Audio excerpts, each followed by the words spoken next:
Welcome back to another video. So today I wanted to talk a bit about watercolor brushes and whether you're using the right brush. And I think this is a question I get all the time from beginners when I run classes.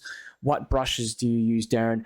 And so basically I'm going to go through why you only need 3 brushes in order to paint anything. And one thing I see often with beginners when they pick up brushes, they'll pick up brushes that are too small or large in relation to the shape that they're painting.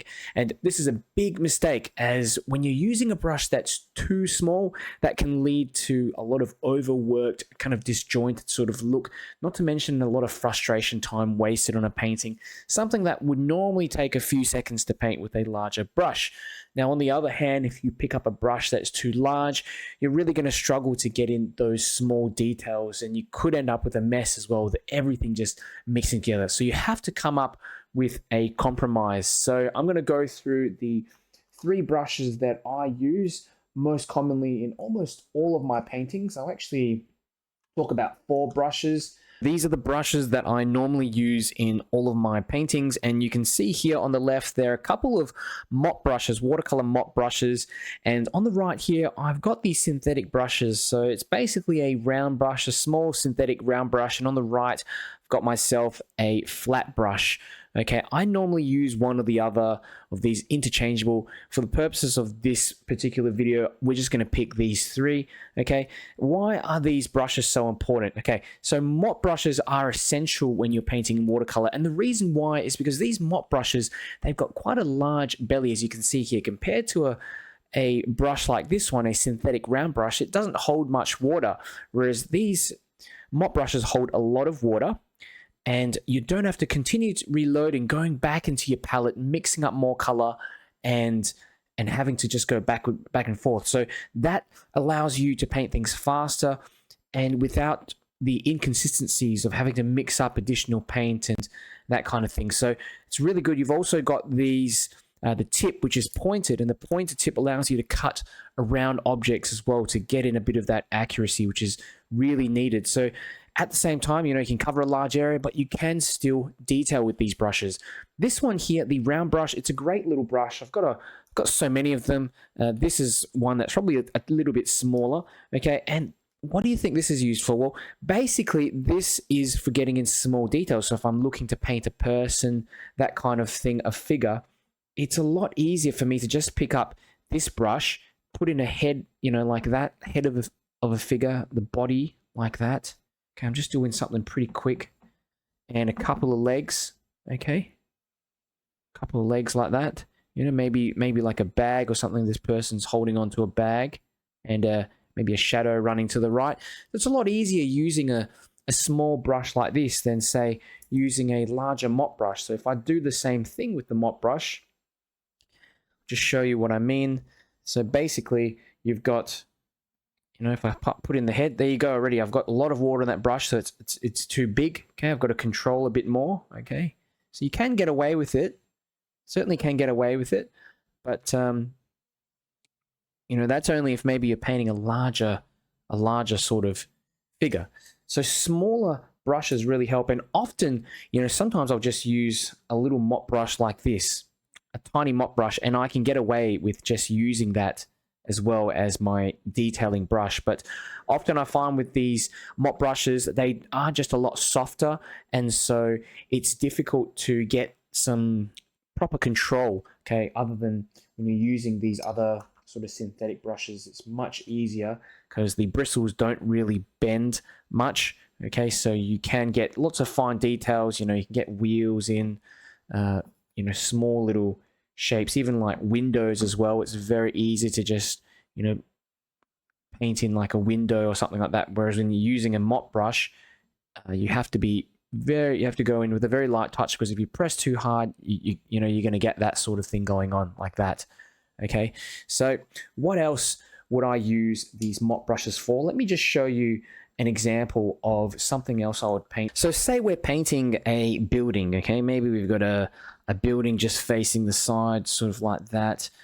I'm just making this up as we go. Maybe another building here. Let's have a look. Yeah, just another building like this, perhaps. And we've got some figures just sort of walking around in the foreground. Maybe like a typical sort of city sort of scene.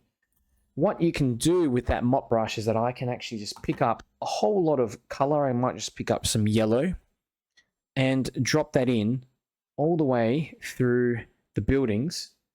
Look how quickly you can paint those buildings, the light in those buildings. It's basically just a few brush strokes. And if you're going ahead and you're using a smaller brush like this one here, and you're picking up that yellow, it's a lot harder. And as you can see, the brush strokes are all visible through the building, and it just looks a little bit less smooth, okay, compared to the one to the left. As you can see, I keep having to go back, reloading the brush, putting more water on the brush, because there's a limitation of how much water it can hold.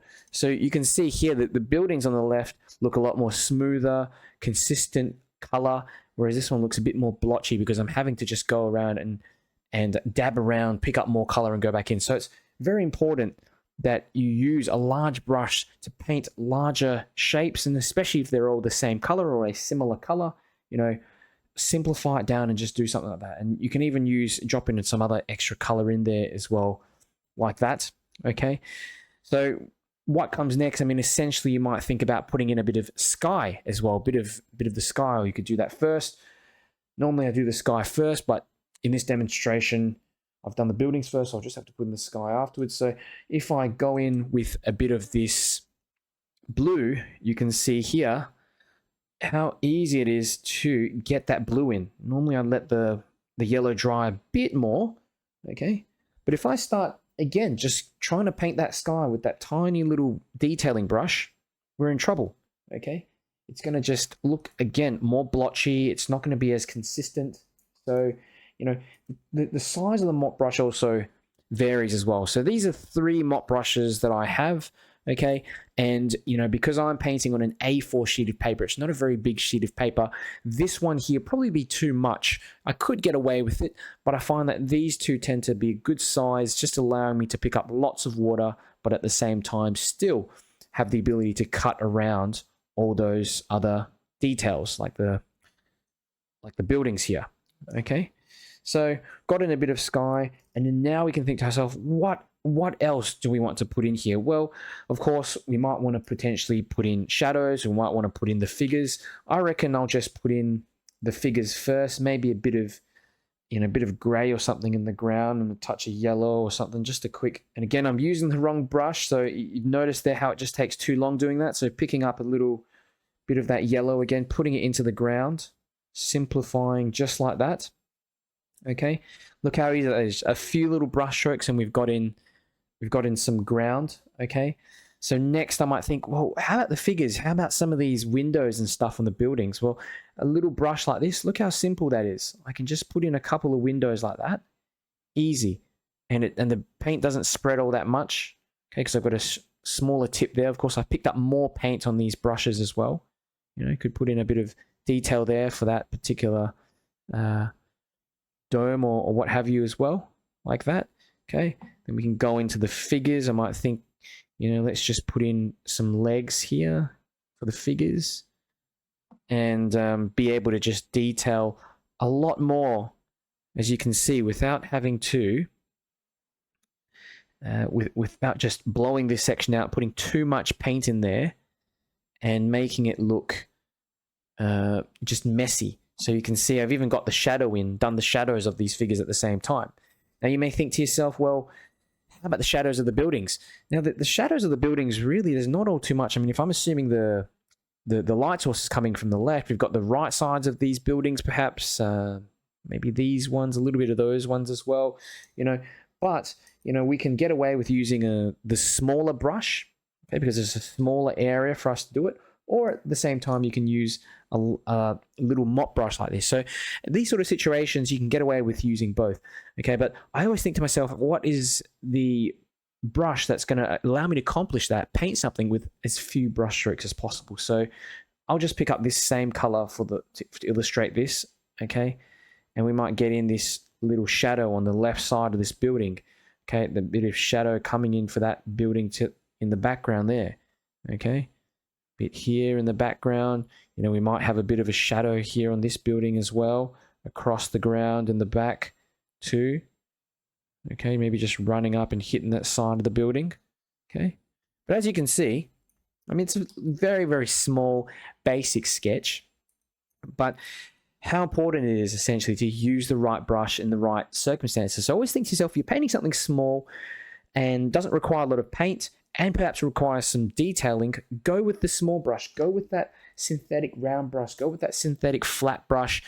They're going to really allow you to accomplish those small details, get in those small details. But for the rest of the scene, I think about 70 to 80% of your watercolors, you're going to be using these mop brushes, and it's so important to get some of these. A lot of people get worried when they are picking the right brush, but remember, it's a lot easier, especially when you reduce the number of brushes down to 3, and always consider what you're painting before you choose a brush. If you found this video helpful, do me a big favor and click the like button, and also share it with a friend. That really helps to get my videos out to more people. And if you want to keep up to date with more watercolor videos from myself and some quick tips, make sure you subscribe. Hey there, if you really want to level up your watercolor skills, feel confident and relaxed when you're painting, and just be proud to show your friends and family the beautiful paintings you create, check out my 70-course watercolor essentials program in the video description. I also have a Patreon with up to 84 exclusive premium courses. You can sign up and cancel at any time. The link is also below in the description.